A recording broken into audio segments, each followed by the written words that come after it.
जय श्री हरि विष्णु भक्तों, आप सबका स्वागत है गरुड़ पुराण की उस रहस्यमयी कथा में जिसमें भगवान विष्णु स्वयं गरुड़ जी को बताते हैं कि मृत्यु के बाद आत्मा की यात्रा कैसी होती है। यह कथा केवल एक कथा नहीं बल्कि जीवन का सबसे बड़ा सत्य है। गरुड़ जी ने भगवान विष्णु से पूछा कि प्रभु, मृत्यु के बाद आत्मा कहाँ जाती है। भगवान विष्णु बोले, हे गरुड़, मृत्यु का क्षण अत्यंत रहस्यमयी होता है। जब पापी मरता है तो उसे असहनीय पीड़ा होती है, लेकिन पुण्यात्मा का प्राण ऐसे निकलता है जैसे फूल से सुगंध। भक्तों, यह सुनकर यदि आप भी चाहते हैं कि आपके जीवन का अंतिम क्षण सुखमय हो तो इस कथा को अंत तक अवश्य सुनें और साथ ही इस दिव्य ज्ञान को अधिक से अधिक लोगों तक पहुंचाने के लिए इस वीडियो को लाइक और शेयर करना न भूलें। जब यमदूत आते हैं तो पापी आत्मा कांप उठती है। वे काले भयंकर रूप वाले होते हैं। पापी आत्मा को जंजीरों से बांधकर खींचते हैं, लेकिन भक्त आत्मा की रक्षा स्वयं भगवान के दूत करते हैं।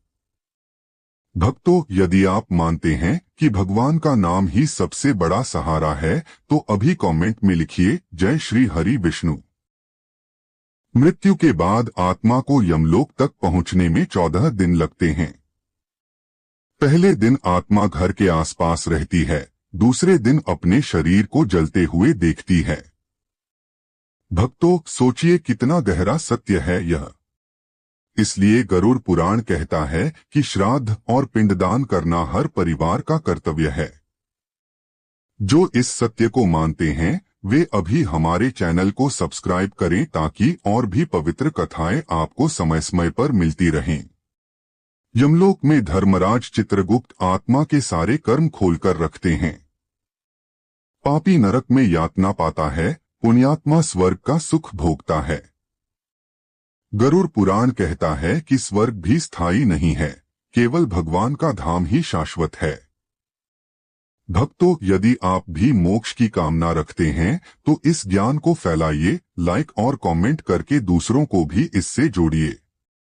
अंत में भगवान विष्णु कहते हैं कि केवल भक्ति, सत्य और दया ही आत्मा को मोक्ष दिला सकते हैं।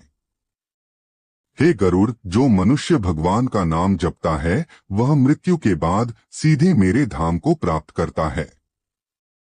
भक्तों, इस कथा से हमें यही शिक्षा मिलती है कि मृत्यु कोई अंत नहीं बल्कि नई यात्रा की शुरुआत है। कैसी होगी यह यात्रा, यह हमारे कर्मों पर निर्भर है। इसलिए आज से ही संकल्प लीजिए कि हम पाप से बचेंगे, धर्म का पालन करेंगे और हर दिन भगवान का नाम लेंगे। और हाँ भक्तों, इस कथा को जितना फैलाओगे उतना पुण्य मिलेगा। तो अभी इस वीडियो को लाइक करो, कमेंट में लिखो जय श्री हरि विष्णु और चैनल सब्सक्राइब करना न भूलो ताकि अगली बार भी ऐसी ही दिव्य कथाएं आपको सबसे पहले मिलें। जय श्री हरि विष्णु, जय पक्षीराज गरुड़।